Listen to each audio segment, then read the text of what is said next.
Hey, Britt. Guess who's in Street Fighter? I knew what you were going to say. Yes, I'm glad somebody asked that. What was the question?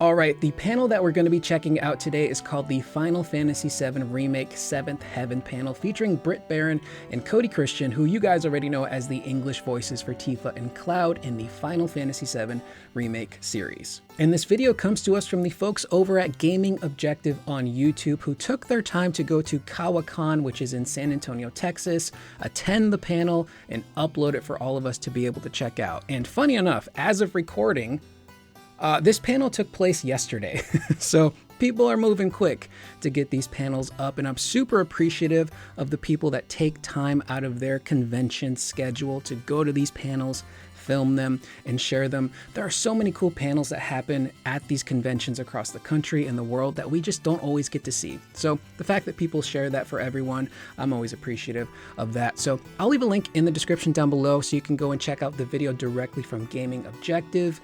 If you'd like to watch it with them and not me yapping, also go over there and give them a like. So again, like the fact that people do this, I'm always grateful for. All right, let's check it out. My name is Jeff Garcia. I'll be your moderator today, and welcome to the Final Fantasy VII panel. We have a great panel right now.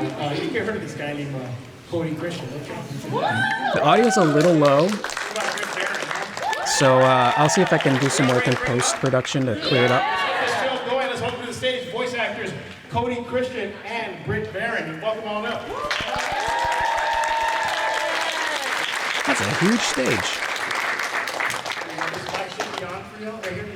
Okay. Awesome. I feel like I can project pretty loud without this microphone. Yeah. I mean, I can hear you loud and clear, but I'm up front. Yeah. What's up, guys? How's everyone feeling? A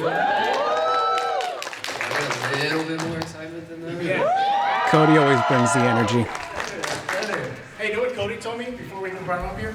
He's gonna go ahead and get himself Whataburger in a while. Oh. Yeah, I was also just put on today about this this infamous gas station y'all got. Bussies.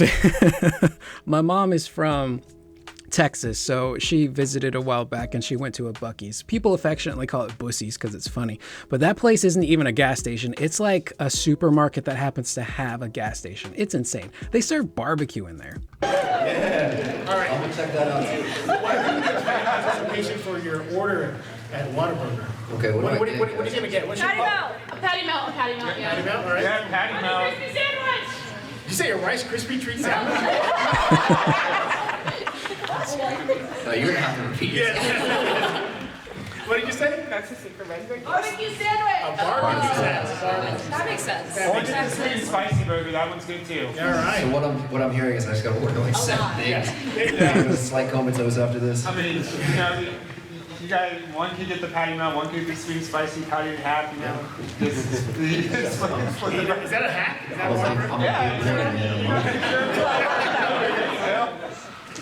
Also, I believe someone at the convention said that the convention themselves were going to record this panel and upload it, so there might be a clearer version in the future, but this is what we're working with here now. Britt, are you gonna go get yourself something to eat there too?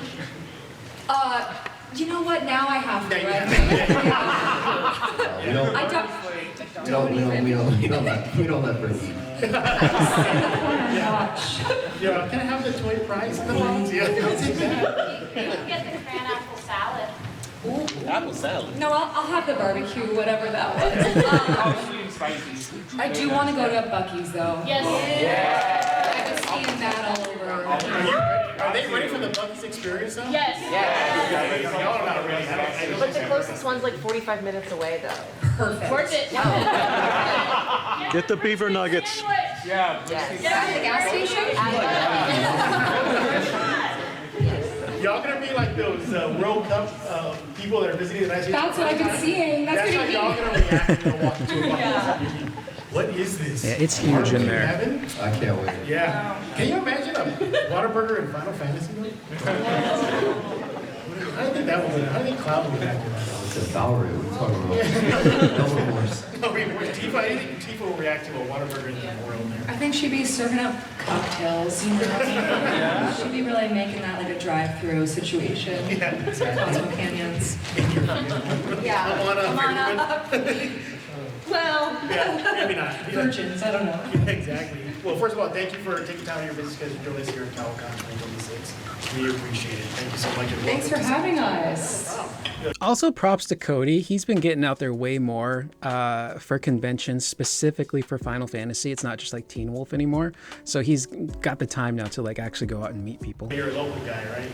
Yeah, somewhat. I've been to San Antonio a few times. I've never stayed in the city though. I had a friend growing up. I was just telling you the story. So I've been a gamer like my whole life. But I played like first-person shooters. A lot of people don't know this, but like I played at a competitive level in Halo growing up. So I was on a team. Dang. Yeah, I had a teammate who lived in Bernie, Texas. So I played with this guy probably for like 2 or 3 years. We became really close. And we spent a lot of time with people online. And then That's one day I was awesome. like, where do you live? He's like, oh, Texas. I was like, cool. I booked a flight immediately. Flew out. We went to Best Buy as soon as I landed. We bought like a monitor. I had my like setup. And I've been out here multiple times with like gaming. I didn't really explore. Competitively? Yes, competitively. Jeez. You know? Playing that as Linda, you know? That's how you know she's never played it. Well, Cody, you were ahead of the time, weren't you? Because now competitive gaming is a thing now. Yeah, man. Yeah. I remember like seeing like the first inception of it, right? Of like, you know, I guess in that side of the world, like MLG becoming a thing, and just kind of seeing it rise and grow. This was before like streaming, obviously, but it's kind of crazy to me how like it's taken like on a world of its own, and now people are full on like making careers out of it. Oh, So for sure. Yeah. it's crazy to see because it's like, you know, I remember a time growing up where if you were talking about, oh, I love video games and you know, gaming is like a part of my life, you were looked at a certain type of way. Oh, yeah. So to see the culture shift, right, where now it's like, it's appreciated as an art form. People that participate in it are almost like, you know, for the younger generation, like idols in a lot of ways. It's very interesting, and I'm happy to see it personally, like as a fan of just like gaming community in general. I feel like there's a disconnect there for some older people who the last time they saw a video game was like Mario. So when they see the newer things and how cinematic it's become, the storytelling, the acting, the gameplay, it kind of shifts their perspective a little bit of like, whoa, I had no clue this is what it was. But also, Cody, competitive Halo player. That's pretty cool. I was really big into Halo back in the day, and I remember that Halo scene, the competitive, it was MLG. Does that not exist anymore? Major League Gaming? But I remember like Sundays on USA Network, they would sometimes have Halo tournaments, and I would just be glued to it because it's like you didn't see a lot of video game stuff on TV. So Cody playing professionally, that's pretty sick. And then here you are in a game. Yeah. Full circle. Full circle. Yeah. That's cool. Full circle would be if I was in a Halo game, but I'm not as cool as Rick. Hey, Britt, did you have any history with the original Final Fantasy game before you dove into this group? No, other than, I guess, Kingdom Hearts commercials on the Disney Channel. That was kind of my intro. And maybe Smash Brothers. Because I was a Nintendo girly, but you know what? I didn't even play Smash Brothers that much. That was more my brother's game. But I was like, who are these weird characters that I don't know? This Master Chief guy. Master Chief is not in Smash Bros, right? No. So Surprisingly. I really didn't know much, to be honest with you. And even, I feel like I auditioned, and then it was months went by, and I got the call. And at that point, I had auditioned for another part in the game, like a smaller part. So when I got the call about Tifa, I was kind of unclear in the moment of like which character I had booked. So I didn't even realize in the moment what it meant until kind of later, maybe like E3 when Tifa was introduced, and that reaction kind of that pop was put me in my insane. place. So was that the moment you're like, oh, she's a big deal? Yeah, I think that was kind of around the moment I was like, oh my gosh, I'm scared. These are big, big shoes to fill, and I had just never stepped into an IP, I feel like, or like a remake, really. Right. I think the stakes are just slightly higher, you know? It's like falling, it's like you know, a book that everyone loves. Like everyone has a different idea of how these characters should sound. Yep. So it was a little intimidating, but exciting for me as an actor. But I definitely feel like coming back to Rebirth, I was more comfortable. Yeah. I hear that a lot with voice actors, whether it's now in Final Fantasy VII, before, even like Dragon Ball Z panels that I go to. Oh, yeah? Yeah, where like Sean Chamel, he'll tell me stories. He goes, I have guys that come up to my desk, like to get an autograph. Yeah. And they're staring them down, like they're angry. And he looks at them like, what's wrong? He goes like, you're not Jack like Goku. Like, Oh, what's shoot. going on here? Yeah. Guys, I'm trying to be Jack's like Tifa, but it's harder. She makes it look easy. But that just You guys already know. I'm in love with Britt Baron. And it's kind of funny. I pointed this out in another video. The actors do kind of resemble their characters in a funny way. I think if you shaved Cody and gave him a wig, he would look like Cloud. Brianna has already dressed up as Aerith and looked exactly like Aerith. So it's kind of funny. But some fans, I think, maybe take things a little too far. And maybe... I think I'm someone who has too much self-awareness to the point where it's crippling. And I think maybe some people lack self-awareness, so they don't quite know the etiquette they should have when they meet these people, because they're playing characters. They're not the character. And so often you see people, whether it's in video games or movies or TV, unable to separate the actor from the character. I look at, like, I didn't watch the show, but Game of Thrones, the actor that played Joffrey, got legit death threats and hate comments for playing that character because he was so good at it. Laura Bailey, who played Abby in The Last of Us Part 2, who's just playing a character, got real life death threats. Her family, and I think even her child, was harassed. So when you're at a convention, like, these are people. They have feelings, thoughts, emotions. They're probably nervous and excited. So it's like you gotta understand how to, like, approach people. It's just standard etiquette, you know. It gives you the idea of how high of esteem fans just put these characters to, you know, to put them in this pedal here and going to Tifa. Yeah. Well, and people have grown up with the games, so Yeah. I understand, you know, it means a lot to people, and it means a lot to me, and you want to do right by the fan base, for sure. What about you, Cody? What was And they knock it out of the park. Like, I will always have a special place in my heart for Steve Burton, who was the first English voice for Cloud. Rachel Lee Cook, who voiced Tifa, were great. But, like, I hear Cody and Britt, and I'm like, yeah, those are, like, what I think of when I hear these characters now, and they knock it out of the park. your first introduction into this world? Back in the 90s, the game started. How old do you think I am? I was 2 years old.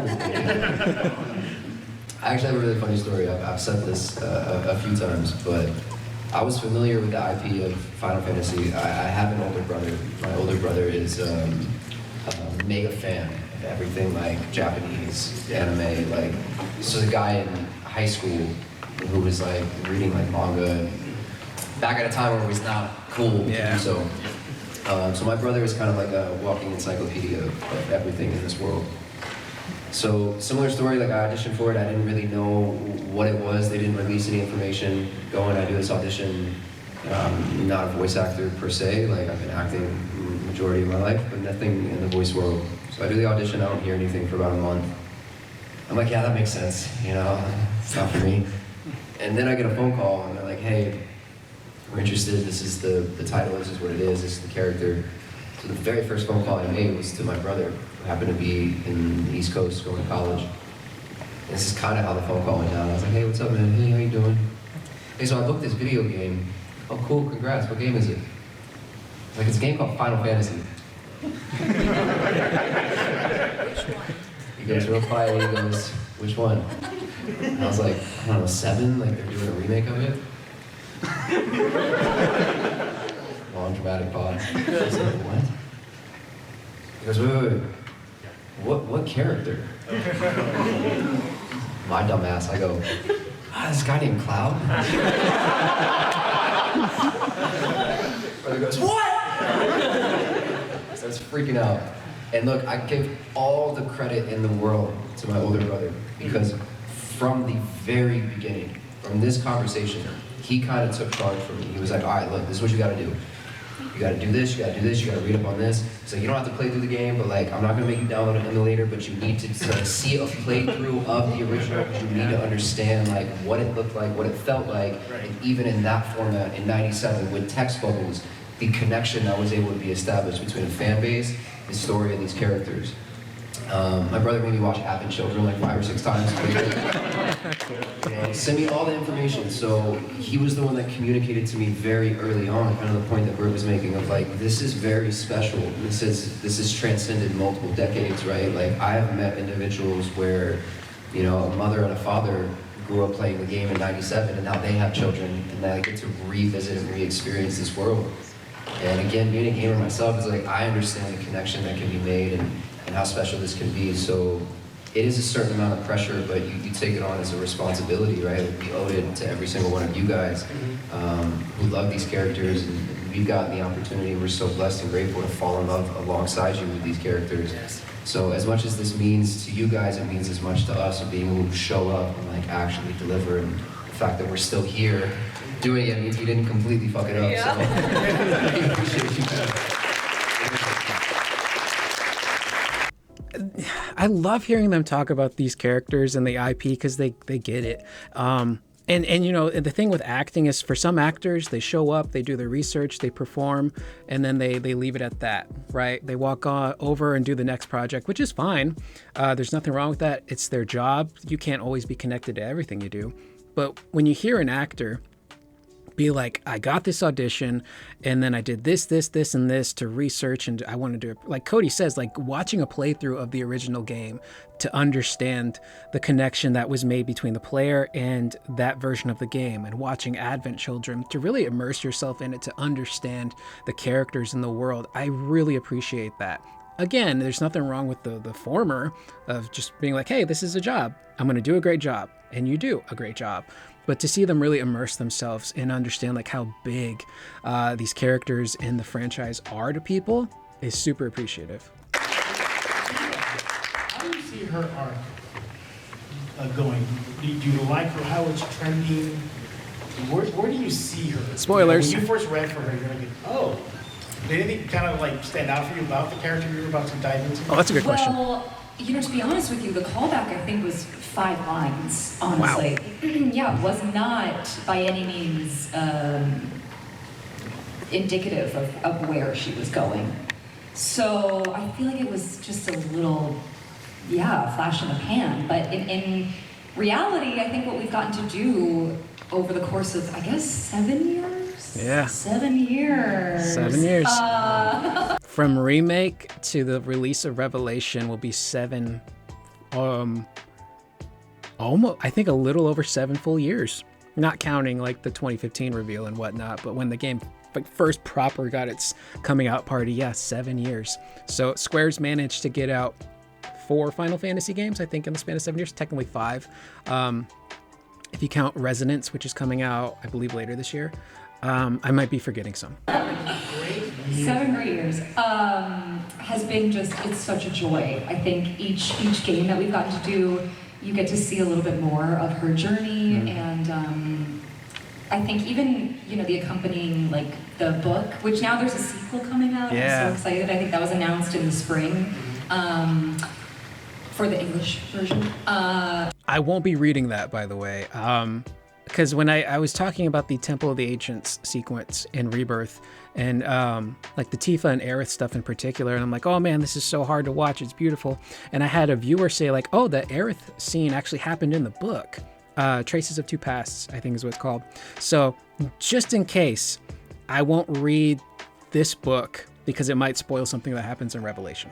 Translation, I just think it's just such a joy for me as an actor to get to see and get to voice a character that is so complex and dynamic. And I think all of these characters, unfortunately, have their own bag of trauma. But, you know, I'm on Tifa's journey, and I think she's just incredible in terms of what she's been able to withstand in her early life. I have so much respect, and I like adore playing a character who can still be so kind and empathetic and patient, while also having like a massive drive and need for redemption. But also, I think ultimately, like Tifa's really, I think, motivated by love. You know, I think. I was hoping you would say that. Yeah. So that's. Yeah, I think that's Yeah. pretty fun and pretty cool and a joy as an actor to get to play. And soon she'll be serving Warburger. Yeah, pretty soon, you know. That barbecue sandwich. Yeah, obviously there's other implications there with what Cody just said. Like I was hoping you would say that, which might upset some people in the community, which is unfortunate.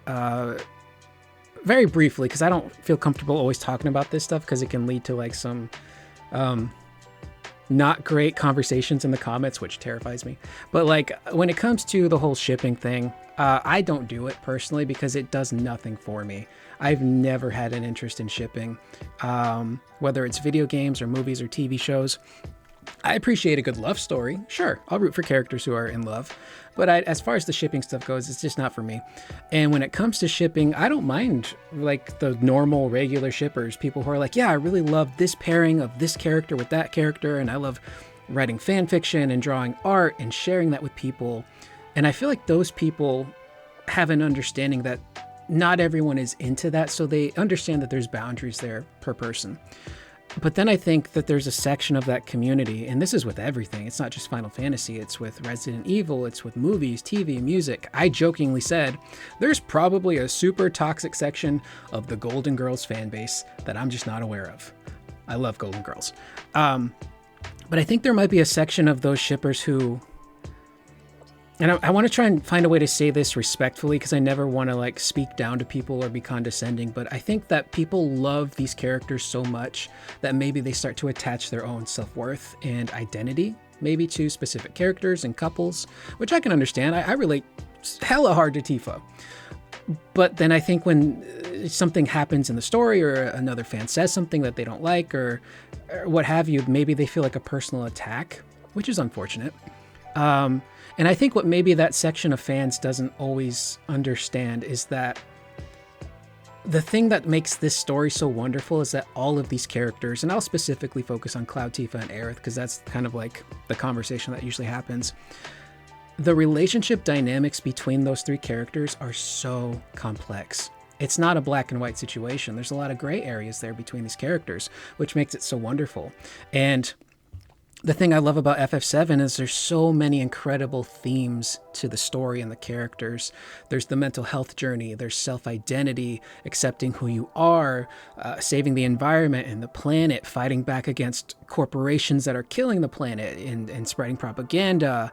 There's so many wonderful themes, and for some sections of the community, I think maybe they just don't care about that, or maybe they just blitz past it and just go, no, Cloud has to be with that person. So it's just kind of unfortunate that all these incredible life lessons just kind of get passed over for the shipping stuff. So I don't know, I just that came out of nowhere, I guess, but like just like alluding to what he said, like it's nice to see the actors care about the characters and what happens. So Tifa is motivated by love. And for Cody to be like, I was hoping you'd say that. It's sweet. Well, the Final Fantasy VII involves a lot of action, mixed in with more action. And just constantly. You guys have backgrounds and also live action. I believe Teen Wolf. Yes, sir. Teen Wolf? Yeah. I'm sorry. I didn't know What? You with Glow? Yes. Glow is so good, dude. Without spoiling anything in Glow, Britt's phenomenal in that show, by the way. But if you like wrestling or just like really good storytelling, Glow is a phenomenal show. I will say, without spoiling anything, it does unfortunately end on a cliffhanger because Netflix didn't renew it. Or they did renew it, but then COVID happened and that shut down a lot of productions. But it's a very good show, and Britt is phenomenal in it, and the arc her character has is great. Wrestling series, did that help y'all in these roles? Coming from live action? Well, not coming from, you know what I mean? Just having that experience in live action. For sure. I mean, I think there's a certain level of like understanding how to bring authenticity to the action, right? Like obviously we're in two different worlds. Like when you're on a set, for example, in front of a camera, you really have the liberty to rely on your environment and everything in this sort of like set to bring this to life and bring truthfulness to it. The main difference for me is all the on-screen camera work that I've done the majority of my career. When you're in a booth and you're recording on a microphone where if you're not directly here and you're slightly off, now all of a sudden like you can't, they can't capture clarity in the audio. So finding a way to, I guess, bring the sort of intensity while remaining, I guess, sort of like still and confined in a very, very small space. I'm sure there's like some parallels there of like, again, having lived it, having embodied it, knowing like how to connect with it and then make it feel real and sound real. You know, because like, again, when you're playing this game, like, we're doing some intense stuff and I'm jumping 15 feet in the air and slashing down and, you know, there's a lot of this like battle sequences that are happening. And in order to make that feel real, it's like you gotta, I don't know how you do it, but like I brace like my entire core, like my whole body is like tensed up in order to bring the intensity. So again, it's like, you know, there are differences, but I think again, just like achieving the authentic sounds of, you know, I'm in there, like, I'm kicking ass in this booth. I'm not moving, but I'm kicking ass. Yeah. I mean, how's that feel coming out of that booth once that's over? You know, are you like, wow, I was at the gym for an hour? It's exhausting. Yeah. No, it's exhausting. I say this all the time, right? Like, I could be on set for 16-hour days and doing a 4-hour session, I feel way more drained doing a 4-hour session in the booth than I do being on set all day long. I just think it's also a different level of intensity when it comes to focus, right? Like, again, it's when you're on a set, when you have the liberty of like a camera, being able to capture all these elements of storytelling, you can almost get lazy in the sense like you guys don't need to see that I'm sitting. You don't need to see that I look this direction or hear it, right? Because it's like, it's a visual aid. But like everything in this game, every single sound, every small little subtlety and detail has to be recorded and captured in order for that story to like, you know, make sense. So I think it's just a different level of like focus. And I think also just being alone by yourself, solitude in a cold, dark room. I don't know about you, but I turn on I know, lights they're out. like, Cody likes them really dark. Do you Yeah, want them dark? I'm like a like, lot keep these more lights like on. Yeah. It's been such a blast though, man. I'm so grateful for this opportunity and you know, just speaking on environments like this, being able to show up and meet all of you guys and connect with you and hear your stories of what this story, what these characters mean to you. It's like, it really has been like a highlight of my career, man. I'm very, very grateful. Nice. Same question for you. Yeah, that's crazy. Like Cody explains it perfectly. I don't have to elaborate. When you're on camera, you have the benefit of a camera, costume, special effects, props. But when you're in the booth trying to convey like every human emotion possible with just your voice and you're not able to use your face, that's gotta be super hard. During those intense action scenes together. Yeah, I mean, I guess I feel really similarly to Cody. I do think because we're working the entire time, like a day on set, you know, you could spend 16 hours on set, but you're really only acting for like 45 minutes. It's like so much, at least especially on a show like Glow. A lot of It's hurry so up and much wait. makeup, it's so much waiting around with a huge cast, so many setups. But with VO work, like the clock starts, you're in and you are working, especially with us, till the clock strikes like 4 or whenever you're free. But in some ways as an actor, I like it because I'm getting to do what I love for a lot longer. And it is a lot more about my imagination though, because you're alone. However, it's also in some ways like less distracting because there's not like a guy, you know, with the boom mic, you know, or like sometimes you're told to like act the post-it note on the camera because of the eyeline or whatever. Like, so I feel like in some ways I like being in the studio, especially we work with the same team for all these games, so I feel pretty comfortable with everyone. It is very technical though, because you know we're fitting the lines almost exactly in the Japanese, so there are like our own different constraints doing this kind of game. Against the mouth flaps. We actually don't have to do. We don't have to. No, we're so spoiled. Oh, nice. They will fix the mouth flaps for us. No, Yeah. the first panel I have in my We're career very doing lucky. This, I mean, I've heard stories of how voice actors have to think of words Yeah. just on Yeah. the fly to see if they can match it up. Yeah, I know. And, oh, well, that's awesome. That makes Yeah, sense. but it is hard because there's times where I'm like, oh, I want to take a beat here, or I wish I Yeah. could go, you know, slower or add a breath or something. And often it's like, no, you don't have time for that. Nice. You know, so you got to fit it and make it sound natural. Nice. Yeah, like back in the day, like the Advent Children cast, the compilation cast, for example, when they were recording their lines for that movie, the lip syncing is already programmed, or animated rather, to fit the Japanese dialogue. So they had to fit all of their line reading in the Japanese lip flap. So to know that they don't always have to do that now for the remake series, I know that the devs did create a tool that for like some of the smaller, less consequential scenes, I think they used, it may have been an AI tool that does the mouth flaps for them, and then they go in and like kind of clean things up. But most of the major stuff is like hand animated, I believe. If you look at the Revelation trailer, specifically the scene where Sapphire Weapon is attacking Junon, the CG lip flaps for Heidegger are in English.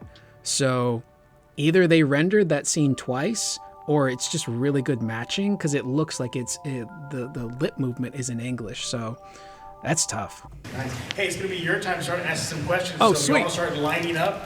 Where's the gentleman? Raise your hand. He's the microphone czar. You don't want to get him angry. Do not get him angry. Oh, also, I forgot earlier when I was talking about like the shipping stuff. When I said like there's a section, I meant like the toxic people who are like sending death threats to developers and harassing the actors and other fans. I don't get down with that, man. Those are the people specifically I was talking about. All right, you want to line up right here, and I'll get to your questions in just a few minutes. We're going to let all start queuing up here in a few seconds. Dude, Cloud cosplay. Yeah. By the way, did you guys, y'all saw this guy's cosplay? Yeah. You look amazing. I haven't met you. Oh my gosh, when? At Nostalgia Con? Were you dressed like this though? Oh, Tifa, Vincent. Is that a Vincent cosplay too? Are you the friend? Dude, that's so sick, man. I wish I could do that. I've only cosplayed once, and I bought the outfit. I cosplayed as the Green Arrow, the CW version of Arrow. I didn't have a real bow, so I bought the toy. It was really small. It's a cool costume, but man, were my feet killing me at the end of the day. Oh man. Okay, well, you kept your promise. There you go. I like your outfit, man. What character are you? Oh, it's not Vincent. Somebody from Bleach. Keep in mind, I never got into anime because I was afraid my mom was going to get arrested because, long story short, the anime section in our local electronics store was right across from the adult film section, so I was too afraid to go in there. All right, we'll let the line get a little longer here. Just a couple of questions for you guys here. You guys coming not only from Final Fantasy VII, you know, a huge fame, but Glow has its own fan base. Not like And then the Teen Wolf, The Teen Wolf Pretty Little people are Liars world. hardcore. Sad. What do you get more recognized for? Your voice acting or Glow or Teen Wolf? I mean, for me, I've been very lucky. Like, when I was younger, I was on Pretty Little Liars for almost 6 seasons, and then I left that. I went to a show called Teen Wolf, which was like, I mean, just like a part of pop culture, honestly. A very different take on Teen Wolf. I grew up with the Teen Wolf from the 80s, which that movie scared the crap out of me as a kid because Michael J. Fox in that wolf makeup looked terrifying. Moment in time, and then the last like 6.5 years, I was on a CW show called All American, which was like a football show. So yeah, predominantly like the screen work, because I think it's easier to make a connection, right? But I have had moments where I've been like out and about and I'm just talking to somebody and they go, "Hey, you sound," and they make a connection. It's like very few and far between, but it has happened. Yeah, I had that moment a few years ago where my mom was watching All American. She had a phase where she watched All American, and I'm just like minding my own business and not looking at the screen, and I hear a voice and I'm like, Cloud? And I look up and I was like, oh, hey, it's Cody Christian. This guy, Corey Wilder, he said that he gave a free autograph to somebody who came up here and recognized his voice from some obscure work that he did throughout his career. Wow. He was, oh, this is free. He's like, this is yours, because nobody's ever recognized his voice from that product. I like that. Yeah, what about you? Well, you know, on Glow, I had like a Joan Jett haircut. Yeah. I feel like I looked very different on that show. I would be out and about in LA with a lot of the cast, and they would be stopped and like, we love Glow, blah, blah, blah. And then they'd all be like, she's in it too. You know, I was never recognized. I looked so different on She that does show, look very so different in that I show. had a nice, they were like, is she? I feel like you're kind of lying. Yeah, her character is like a punk rock aesthetic because it takes place in the 80s, if I remember correctly. It's either in, yeah, it's when The Fabulous Women of Glow took place, I think, was in the 80s, maybe early 90s. So she has like a punk rocker kind of look. I had a nice anonymity. I feel like I could still be myself. I have been, my voice has been recognized though. Yeah. People who are like, my daughter's right here, her middle name's Tifa. And, yeah, it's actually scarier. Like, I gotta watch what I'm saying in public. You know when somebody's like, I didn't know that voice. Absolutely. All right. Are we ready for your fan questions? Ready? All right. Kick us off. You speak up a little louder, please. Oh, okay. Will there be any more special moments between Cloud and Tifa in part 3, like the gold saucer date? Oh my gosh, so many. None at all. Yeah, no, so many. Like I don't want to get in trouble, so I'm not gonna go into details. But like, He's done it there's a before. scene that the two of us have in this third game, and it is by far one of my favorite moments. Just crazy connection, crazy conversation. It's like long overdue, if you will. I just think like, yeah, their connection to me has always been very, very special. So if you're a fan, then you've got a lot in store in this third game. I think you're gonna love it. Well, thank you for answering, and also it's really great to meet you both. Likewise, thank you. Oh shit. He's talking about that live stream sequence. It's gotta be. And we just covered the original live stream sequence because I played through Ever Crisis, if you'd like to check that out. And Ever Crisis follows the OG FF7 like to a T. And we just got to the live stream sequence, and it's such a fascinating part of that game. Spoiler alert. Where you learn so much about Cloud and Tifa and how, like, when they were younger, they actually weren't super close. Cloud was like admiring from a distance, and Tifa would always kind of like see him. But it wasn't until like Cloud comes back and joins Avalanche that they start to build that relationship up, and then it all comes to a head in the live stream sequence where they really solidify their bond with one another.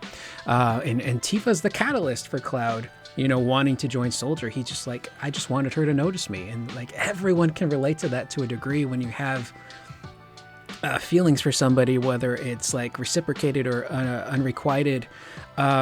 That's what makes these characters so relatable. So we already know the live stream sequence in Revelation will be different because we've experienced those moments, at least some of those moments already in Rebirth. So like there's so many things I'm excited to see in that game, from a gameplay perspective, from like a story perspective to a visual perspective. But I'm so excited to hear the performances from all of the cast, especially these two in that live stream sequence, because I think it's going to be so gut-wrenching and beautiful and heartfelt, and these two are phenomenal actors. So to get to hear their performances in that sequence and see how it's different, I am super excited. So even Hamaguchi has talked about like, yeah, there's a sequence in the game, I played it 40 times and I cry every time.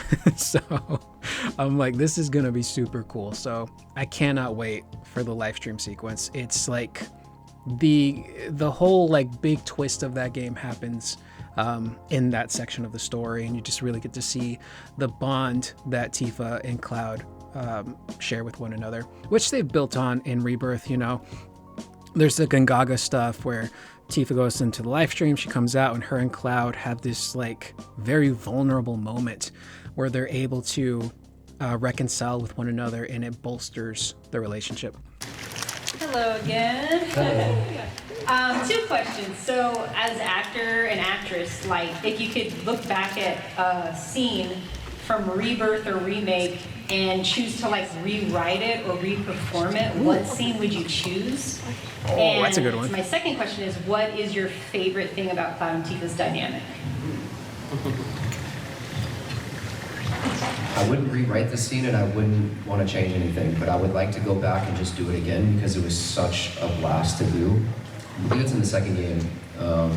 There's a moment where Cloud gets almost embodied by Sephiroth, if you will, and goes on this very unhinged pursuit of Aerith, I believe, trying to acquire some materia. Yeah. And it was a side of Cloud and a voice that we had never done, and it was so much fun. I was so sad when the little segment was over. But playing this like very like Creepy. Aerith, where are you? It was this crazy version of it. Yeah, possessed, if you will. I would love to just go back and revisit it because I think like I feel very lucky with Cloud in particular because I feel I've gotten the opportunity to voice like 6 or 7 different characters while like pursuing this journey with him. Yeah. Do people still do 6-7? My niece doesn't even say 6-7 anymore. I think the youth are past it. Slop. And then the second question that you had, you said what is it? Your favorite thing Part about the about their dynamic relationships or between, dynamic? yeah. I just think it's so truthful and it's so authentic. And I've said this before, but I don't feel there's another character in this game, in this world, that sees Cloud for who he really is, right? If we really talk about them being children together, them knowing each other before all of the trauma came into his life. And then even when it does, right? Like this man is in so much turmoil and pain, and he's hurt, and he's lost, and he's confused. And in a lot of ways, Tifa is the anchor for him. She's always by his side, and no matter what, continues to show up and fight for him. I think that relationship is so special. You know, I think Cloud wouldn't be who he is without Tifa in his life. So it just holds a very special place in my heart. Awesome. And Britt? Oh gosh.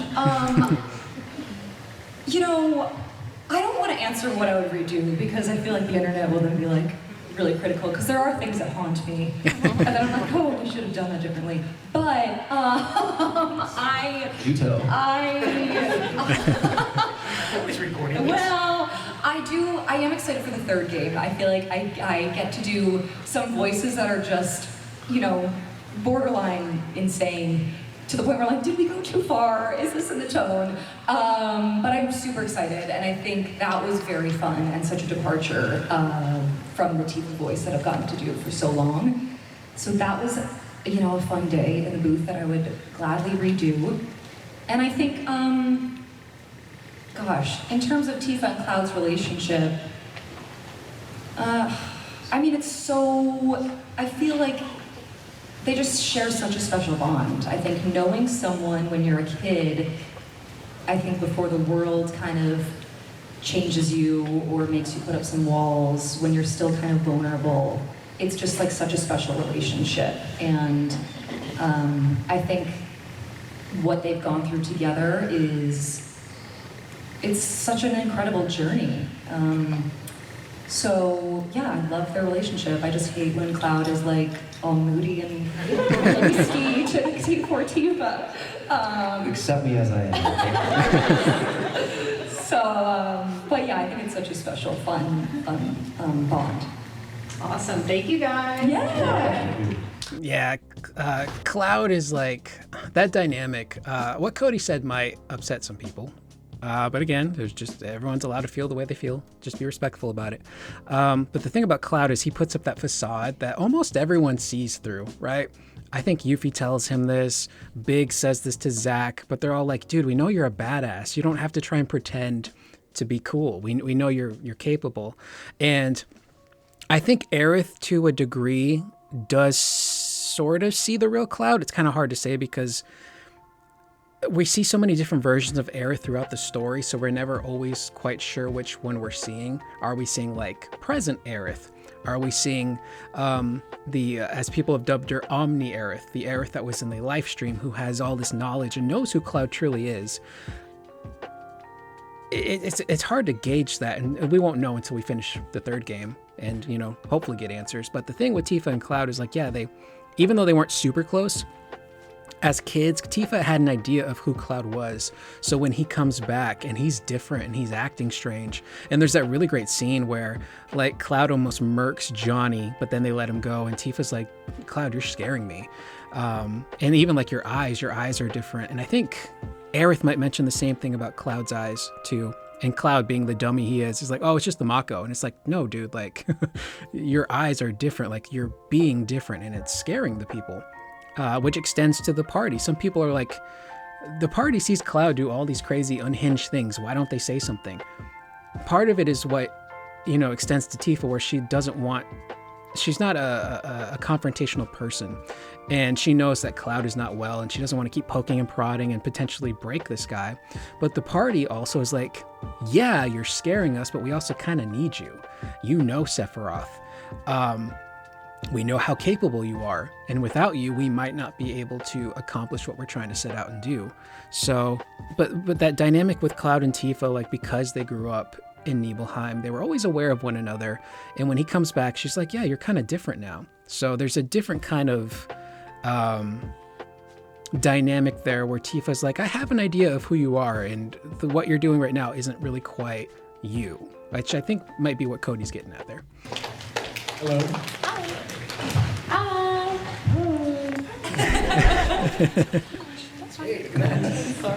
Anyway, my question is a personal one for you two, nothing to do with like Tifa or Cloud, although as much as I love Final Fantasy.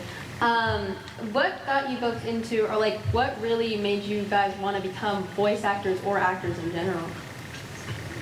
Ooh. Well, you know, I was telling Cody earlier, one of my favorite movies is Miss Congeniality, which is based here, I confirmed today. Yeah. So I think some of those early movies, I was like, even, this is so lame, I really wish it was higher brow, but like Lizzie McGuire. Yeah. I was like, ooh, I want to do that, and then my mom would not allow me to be a child actor, unfortunately, so she made me, you know, hold out until I was an adult. But that Probably was the some right of the move. stuff. I didn't really ever plan on being a voice actor, to be honest with you. But I have fallen in love with voice acting. And it's definitely like one of my favorites, especially because kind of what I was saying, you get to act like for a much longer period of the time that you're there. It's like all acting. There's no waiting around, which is fun for me. So I really enjoy it. And you get to play stuff that you could never play on camera. So that's a joy. Miss Congeniality is great. I still have that movie on VHS, and I'll never forget, self-defense, always remember to sing. Solar plex, instep, nose, groin. I love Sandra Bullock. Hell yeah. Hell yeah. Hell yeah. Look, I got into this industry very young. And at that age, I wouldn't give you the same answer that I would even like mid-adolescence, right? 14, 15 years old. The first couple of years, it was just like, this is fun, this is exciting. I felt incredibly engaged with it. Then I had a mentor, an acting coach come into my life, and I was like 11, 12 years old. This gentleman named Richard Brander. And I credit all my success to him. He's no longer with us, but you know, I know he's in a much better place. He was the one that sort of introduced me to how special this could be, how deep it could go. A lot of ways it helped me develop like a philosophical view of the world in which I inhabit. It was around like my mid-teenage years where I started to understand like the impact of like good storytelling, you know, what this art form could do and the connection it can make between human beings. I think oftentimes like we find ourselves in very divisive times, and art is one of those very special things that can unify. I also help you heal, right? Whether it's film, television, you know, music, dance, art, whatever expression, whatever medium. More times than not, people turn to them in very vulnerable moments of their life, right? And you know, this connection is sort of built through experiencing whatever emotions that piece gives you. You feel a little bit more, in my opinion, alive, right? It's reminders of what this is. So I'd say when I was like 15, 16 years old, I started to look at it that way. Like I get to participate in making people feel what it feels to be alive, and that felt very special to me. It made me feel a lot less alone in this world, and in a lot of ways it felt like a purpose. So again, when I was younger, it's like, this is just really fun and exciting, but as I've aged and as I've progressed, you know, matured in my own ways, I've fallen much more deeply in love with this.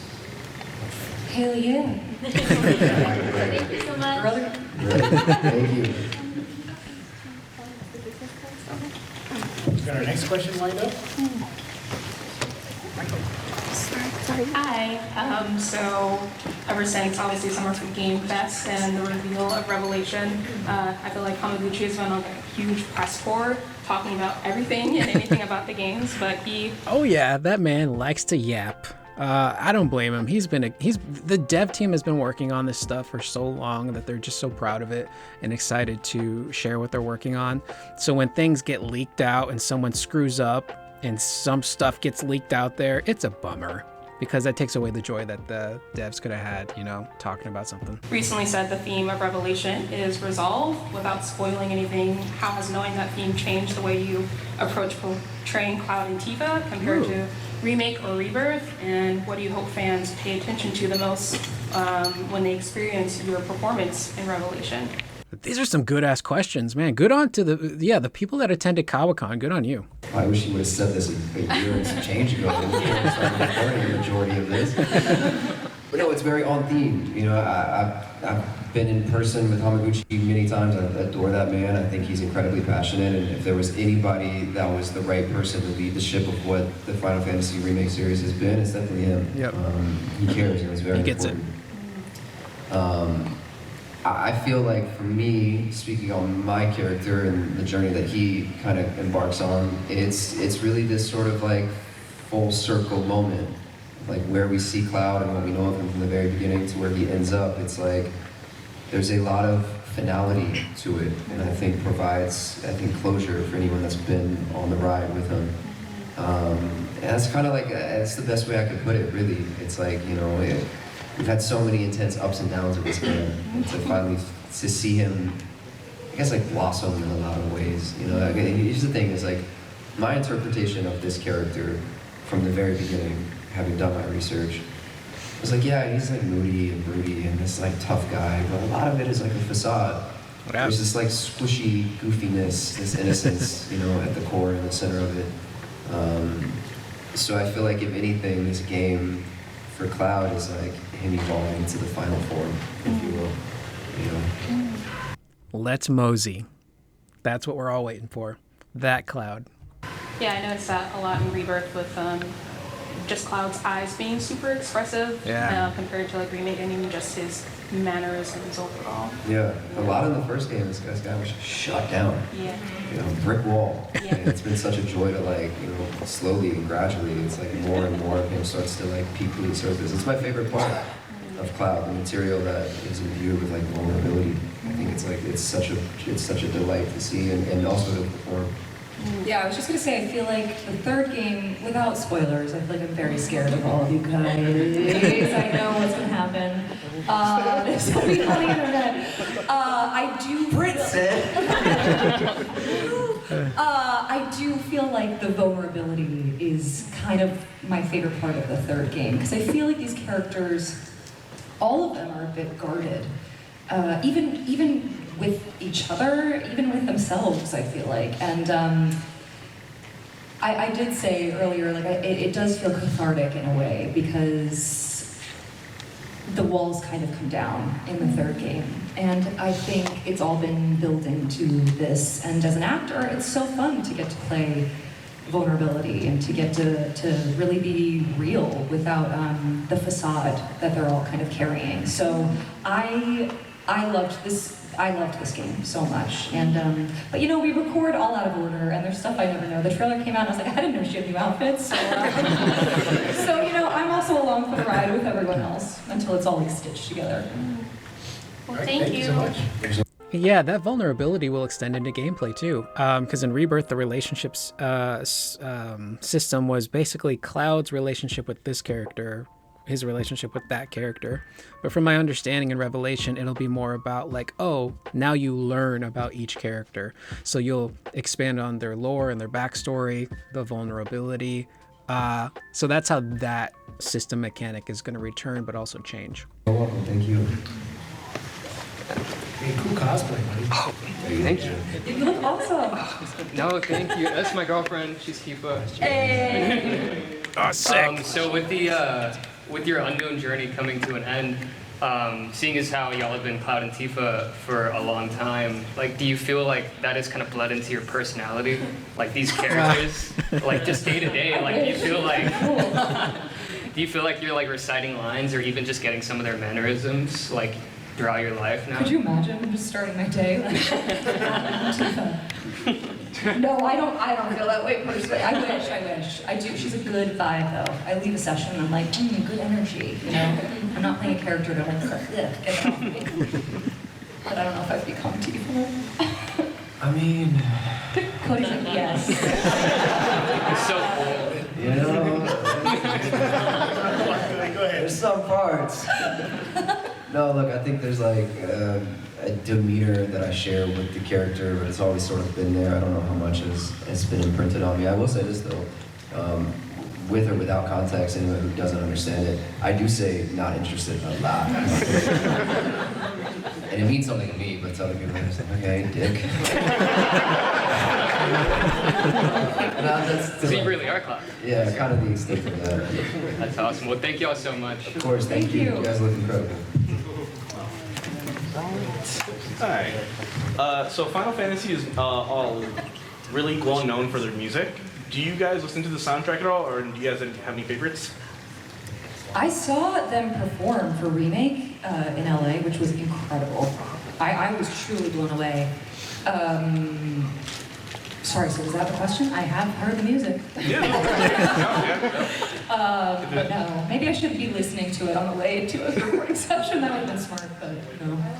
Yeah, in regards to like particulars, right? Like I couldn't name any of the original compositions, but I mean from the very beginning, I think when the first game came out, I mean the award that I feel like we won without any argument or hesitation was like soundtrack, like the opening sequence. Yeah. No, I mean it's phenomenal, man. And the people, the raw talent that goes into like aiding this world, it's like it's important.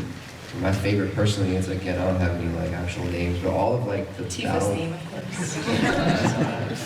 all the battle sequences, all the music that comes in when, let's say, shit gets intense, if you will, is a personal favorite of mine. And now sing it for us.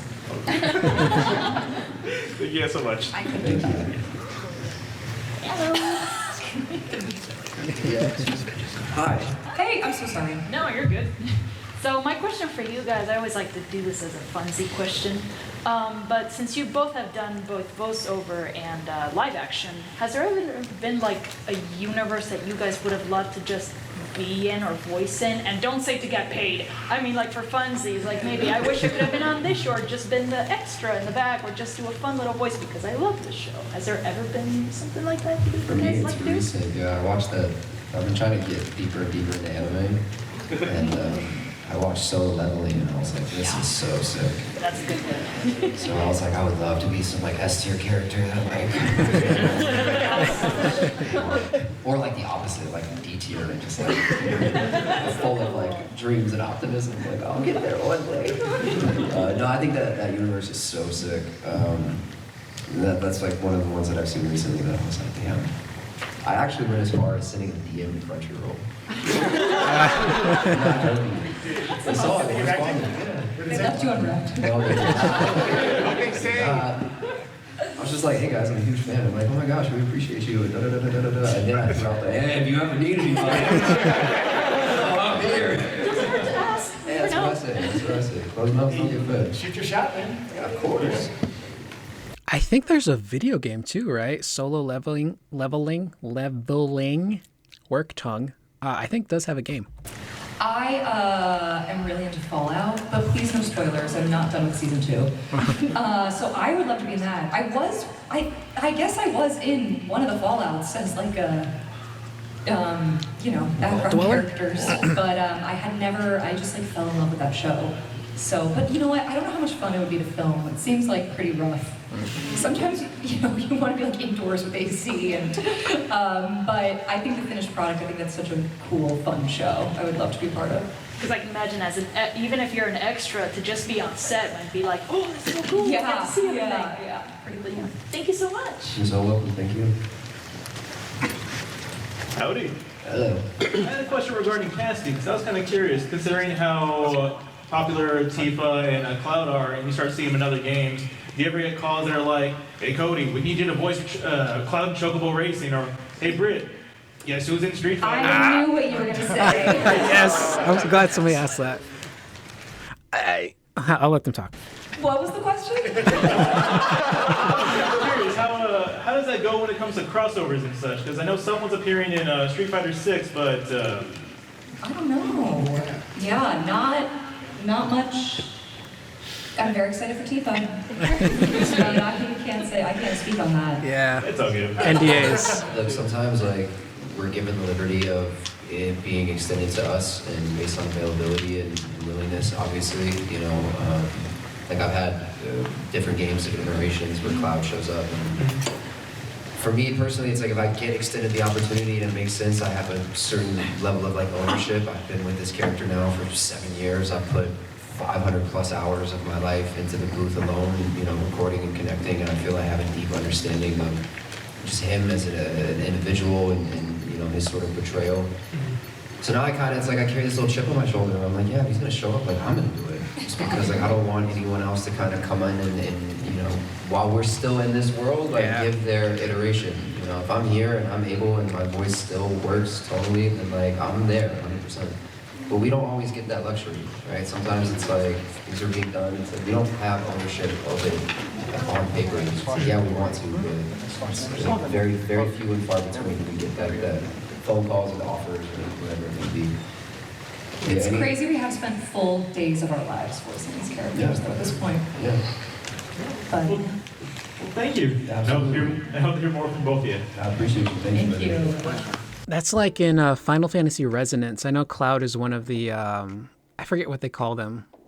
Kind of like they're, I guess like a spirit. They show up and they do have voice lines, but from my understanding, it's the Japanese voice. They didn't do English dub, I think. And that's the same with like the new Dissidia. That's all in Japanese. There's no English dubs for that, so no Cody, unfortunately. But Britt, Tifa being in Street Fighter VI, I would be shocked if they don't have Britt come back and voice the character. I'm pretty sure they will. Capcom and the Street Fighter VI devs have been really good about making sure that each character has an English and Japanese VO, and you can swap back and forth between the two. So it'd be really weird if they had an English voice for Tifa and it was not Britt. So I would assume she's coming back. She just can't say anything because even though Tifa is a Square Enix character, Street Fighter VI is still a Capcom game. And Capcom is really weird when it comes to announcing their actors. They don't do it right away. Like Nick Apostolides, for example, who voices Leon in Resident Evil Requiem. When the trailers came out and we saw Leon, we're like, oh yeah, that's Nick. But I think it wasn't until like maybe a month before the game came out, he was actually able to say like, hey, yeah, I'm back as Leon. So Capcom's NDAs are really strange. They want the actors to announce themselves and talk about it at like the last possible minute. So that might be what's happening here with Britt. It's Capcom's game. She's under NDA. She's not allowed to say anything until Tifa actually gets like a proper gameplay trailer overview. I would assume in like early 2027. Then we'll be able to hear her. Hello, I don't, is this thing on? Oh, okay. I guess I'm a bit too tall. I saw you guys earlier. I don't know if you guys remember me. But my question is, so it's kind of like, it's something a bit more personal. Like, I kind of thought about it when Cody was saying, like just a second ago, where he was saying, like, when he was younger, he played video games, and it was something that, you know, people kind of, like, either bullied you for, they kind of treated you like an outcast. So the question that I had was, like, when you guys started doing your acting or voice acting careers, was there anybody that ever like tried to stop you? And if so, like how did you guys like fight back? Like in the sense of like what made you continue to go even though people were probably telling you this wasn't a good idea? You have to be delusional, man. For real. There's no other way to answer that. I think there's limitations that I think others will put on you, and inherently it's not always like bad and negative. I think some people just operate out of, you know, fear, and there's a projection of a certain like, oh my gosh, what you're doing seems impossible. And it's like, yeah, to you, maybe, and maybe you're right, but it's like, I say this all the time, it's if you're daring and willing enough to pursue any type of career that almost like guarantees instability, it sounds corny, but it's like, it is about the journey. And it's like, sometimes you don't always choose this, like it chooses you. I'm at a point in my life where it's like, regardless of the highest of highs and the lowest of lows, and I've had a plethora of both, right? Like, I can't walk away from this. there's something about this that makes me feel so fulfilled and so alive. Like, I can't turn my back on it. So sometimes it's like, if you have that sort of feeling, you know, whether you're a voiceover artist or an actor or painter, a dancer, or you love designing, whatever it may be, right? If you feel this sort of innate calling, it's like you can do your best to run away from it, but like, you're never gonna outrun it. So I think for a lot of like outside sort of perception, if someone has like an idea, it's like, cool, listen to them, hear it, but understand that like this is your life, right? And if it makes sense to you, it doesn't have to make sense to anybody else. And like go for it, full force, and like, you know, pursue it, because I promise you the fulfillment that you'll get pursuing something that you love and makes you feel alive is so worth it. I don't know if that answers your question. That was actually a pretty good answer. I actually like that response. So what about you, Britt? I guess I just want to shout out some teachers, because I had like really, really important teachers that in pivotal moments in my life kind of pushed me.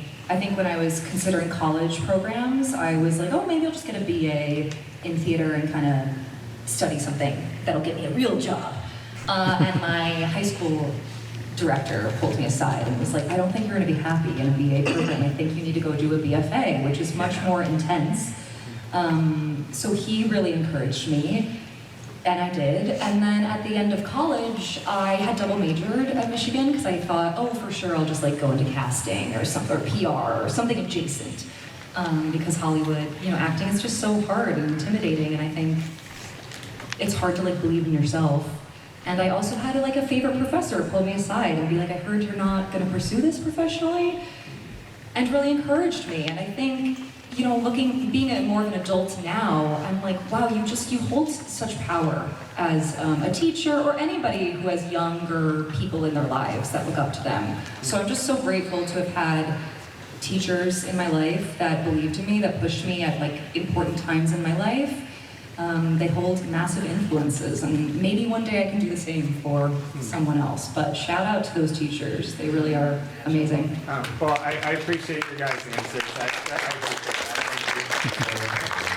We're getting close to the wire here, everybody, so we're going to start doing rapid fire Oh, geez. questions. So 10 ask minutes. your question, step aside, and then the next person goes. Go ahead. Hi. I wasn't sure if this was already answered, but how did you guys, or where did you guys do your auditions? And do you have any advice to someone who is trying to pursue voice acting in that realm of video games? Where did I do my audition? Some random studio in California. I don't think I ever went back to it. I don't know if you had the same place. Yeah. Some like random one-off studio. As far as advice for getting into this, look, man, I wish I had more experience, right? This is like my very first voice acting. It's different for everyone. I can kind of find a parallel just like in the acting world, right? My biggest piece of advice is like, you're never running out of time, right? If anything, the more life lived and experience that you have aids your ability to bring authenticity to a performance. I think the biggest piece of real advice is secure a way to have stability in your life. Don't be one of those people that it's like, oh, I'm gonna throw everything away in the pursuit of this, and if it doesn't work out in 6 months, then it's not meant for me. That's not true. You know, sometimes it might take 5 years to have like a little bit of a break to provide some momentum for you. If you really love it and if you care for it and you're passionate about it, like, this is a game of longevity, right? The biggest thing is staying in it for as long as you can. So that's my realest piece of advice. I don't know about the technical stuff of like, you know, obviously train and take lessons and record yourself as much as possible and study other performances, yeah. But find a way to like survive first, and then like pursue this with the same amount of passion and the same amount of tenacity until it can become your main thing. You know, and as long as you don't give up, you don't get in your own way, like I 100% believe it can happen. Also, there is a website, iwannabeavoiceactor.com, which is like incredible. It has so many resources if you do want to break into voice acting, like so technical. How to create, I use it because I'm like, I still don't know what the hell I'm doing. Like what mics to get, how to set up a home studio, you know, all of that. How to practice, classes to take. So it's literally iwantobeavoiceactor.com. So check that out if you're trying to break in. And also, on the opposite side of the spectrum, if it's like not working out and you're miserable, like it's totally okay to try something else. And that doesn't mean you're a failure. You know, I've had like many friends who are now lawyers and they're like way more happy. So sometimes I'm like, I don't wish this upon anyone, but yeah. Also, I would add, just absorb stuff. Just absorb it. Growing up, like I learned a lot about filmmaking just by watching like behind the scenes featurettes and interviews with the actors and the process that they went through, and special effects and prop making. Like you can learn a lot just by watching that stuff, just by playing games, analyzing these two, their performances in these games. Because like acting classes are very expensive and they're hard to get into. So just watching that stuff, playing through these games, watching film and television is training in and of itself. Can't quite put that on a resume for voice acting, but you at least learn some of the techniques that the actors use, the processes that they go through. It's all very valuable. Yes, sir. All right, I'll be quick. I just wanted to ask, like, what was your guys' reaction? For example, we obviously go through a lot with the characters and their relationship grows. But for Cloud, for example, one of my favorite parts was like he asked Barrett for like ingredients and he says like, "What would you like?" He answers onions.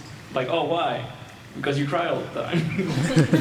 and for example, what was your reaction to that? And for Britt, obviously, Tifa is very guarded throughout the first 2 games, but then we get to see a whole other side of her on the live stream. She's very vulnerable.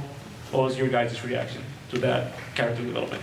I mean, look, dude, all my scenes with like Barrett, I love that dynamic because I don't feel like anyone else in the game, they're like, Cloud is not sassier with anyone else but him. Yeah.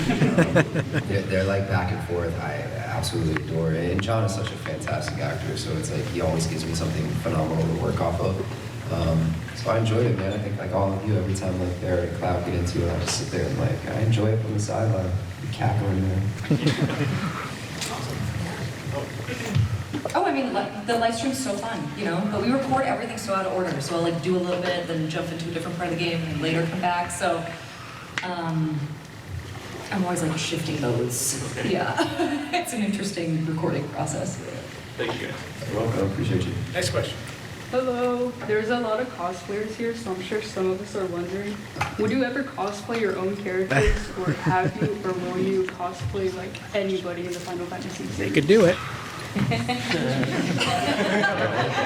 have a surprise. They would. Don't run. I have not yet. I really want to. You look fantastic. However, what I want to do is slightly different. I want to play Cloud and show up when he's rocking the dress.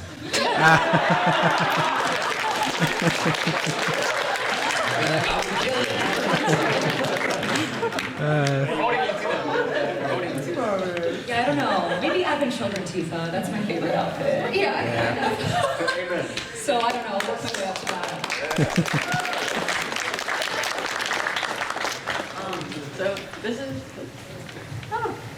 So this is a little bit more of like an opinionated question, as in me and to you. But what do you think of the strongest, greatest character ever, which is obviously Aerith?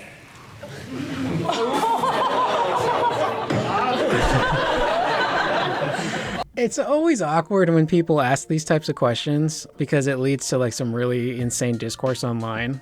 So like, I think it was the oh god, the Game On Expo. They prepared ahead of time and they're like, please no shipping questions. So I maybe the person is asking in jest, you know. Facts, huh? That's how you feel? All right. I love her to death. I adore that character. Oh, you see me? Yeah, I adore that character. I think Aerith is, a pinnacle in the series. Nothing would be the same without her.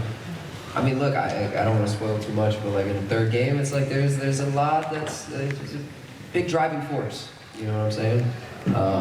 But blasphemy if you think she's stronger than Cloud. All right. Yeah, I mean, Aerith's amazing, and I feel like her journey, that character, gosh, just holds so much weight to know that like the fate of everything's kind of resting on her shoulders. So nonchalantly, I might add too. Yeah, just so like casually, and so I just think she's incredible. love Aerith, and I love their dynamic, especially when they're kind of, you know, making fun of Cloud. I miss her, yeah. I'm not a fan of that. we don't know bullying. Also, shout out to the little yellow flowers. I know that's like a raccoon on your shirt, but like, you know, flower girl's still there. Yeah. You get the final question? Yeah. What's up, y'all? Okay, quick question. So, you know, they say the 6 years I've been doing it. Was there ever a time that y'all had the whole entire cast in the booth? Or was in the booth? No. Oh, really? Oh, okay. Yeah. We've been fortunate enough to I think New York Comic-Con, we had a big Most collection of of us, people. yeah. There's some cons that we've all been fortunate enough to be out at the same time. But this recording process is so different from what I've been told, right? Like animation, series, you get the opportunity to be in the booth in real time and work off other actors. We don't have that luxury. Even in video games. Yeah, I mean, I think in certain video games they allow it, but with this one in particular, with it being a JRPG, with timing being such an important aspect, with it coming from Japan and then being translated and then being English dubbed. Britt had mentioned this earlier. There's these very specific time windows that we have to record and make this line fit and work in, and we're only allotted 5 milliseconds under or over this sort of thing to make it work for editing. So there's just, it's so technical that too precise. Being able to be in a booth and go back and forth and have, it's just, I would say damn near impossible. Sometimes we're lucky though. I feel like you usually record first, so I would say I'm lucky. They'll play his lines for me or something. If it's like a back and forth scene, so I at least feel a little bit like I'm playing off a real human. Or our director, Kirk Thornton, who's amazing, who's also an actor, will sometimes do his own interpretations, which are a little wild of the other characters' lines. But no, we don't record. I didn't even meet anyone really until Oh, really? we were doing press. Yeah. Oh, what was that like? Game. What was that like? I'm sorry, I don't know. I hated her the first moment. And still do, I don't know. No, everyone's amazing, man. Everyone really cares. Everyone's very passionate. We're very fortunate to have a cast where everyone is an incredible human being outside of the work. Sometimes you're not always that lucky. And I feel like we all just kind of mesh. There's synergy there, and I think that energy is palpable. You can feel it in the game when these characters are interacting. So we're very, very lucky. Yeah. She's all right.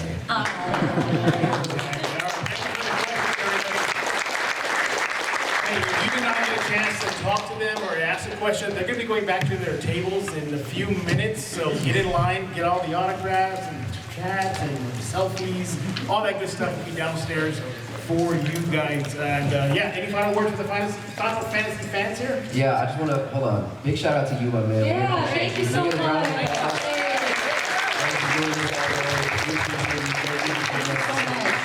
And guys, I guess a last little word to you from the both of us, because I know she feels the same way I do. We're so lucky to have you guys. Thank you for taking the time, coming to see us. This opportunity, I always say this, right? It's you come up to us, oh, thank you for coming, thank you for being here. No, thank you for showing up, right? If you didn't take the time, if you didn't invest the energy, then we'd be two bozos sitting at an empty table to talk to. So it really means the world to us. Shout out to you guys. You guys are, pardon my French, fucking awesome. Love you guys. Thank you so much.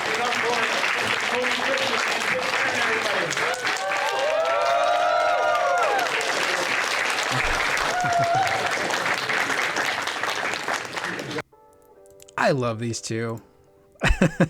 I mean, the fact that we're getting more of these types of appearances with the actors is just so nice. I love hearing about the experiences they have recording and learning about the characters. To the last thing that they were talking about is voiceover is so precise that unfortunately you can't be in the booth at the same time because of the timing of those lines. Although I think it was earlier this year, both Britt and Cody posted on their social medias on Instagram around the same time that they were in studio, which led a lot of us to believe could they be doing one sequence together in the studio? They could have just been Cody could have just been in the booth first and then he was leaving and then Britt enters. It could have been that. But what I want to say is that their performances are so good that even though they're in the booths by themselves, when you hear the dialogue in the game, you can't tell. Like, it sounds like the actors are actually speaking to one another. The conversations feel genuine, is what I'm trying to say. So they do a very good job of that with the writing and the performance and the direction to make it feel as organic as they can, even though they're not in the booth at the same time. So this was a wonderful interview. These two are lovely. Again, I'm always crushing on Britt Baron. She's great. And Cody, whenever he talks about Cloud and Final Fantasy, the fans, it's clear like he's very passionate and he cares a ton about what's going on and how it's perceived. And everyone just seems super grateful and like genuinely excited to be a part of this. So I always enjoy watching these. Again, I'll leave a link in the description to this video. If the Kawacon YouTube channel does upload a higher quality version, I'll go ahead and link that in the description down below too, in case it, looks and sounds a little better. But with that being said, I'll stop yapping, because if I don't, I'll keep going on. Let me know what you guys thought in the comments down below. It's always great hearing from these people, and it just makes me more excited for Revelation. Again, there's the story stuff, the gameplay, but the performances are such a huge part of it that I'm very curious to hear. I'm really curious to hear how all the characters sound by Journey's end, because they all go through such big transformations in the story, and I think you'll hear that reflected in their performances. So I'm Curious Corduroy. That was the video. I will see you guys in the next one. Please remember to always be excellent to one another.